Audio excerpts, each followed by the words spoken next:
কারো হুকুমে নয়, নির্বাচন কমিশন দেশের আইন মেনে কাজ করবে বলে জানিয়েছেন প্রধান নির্বাচন কমিশনার আ.ম.ম. নাসির উদ্দিন।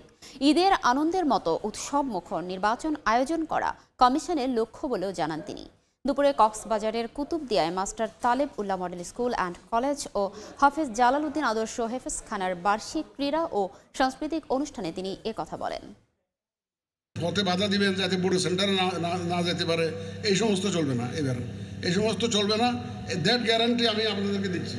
এগুলো আমরা হতে দিব না পরিষ্কার কথা। শুধু ভোট দেওয়ার অধিকার নয়, ভোটের অধিকার প্রতিষ্ঠার আন্দোলন।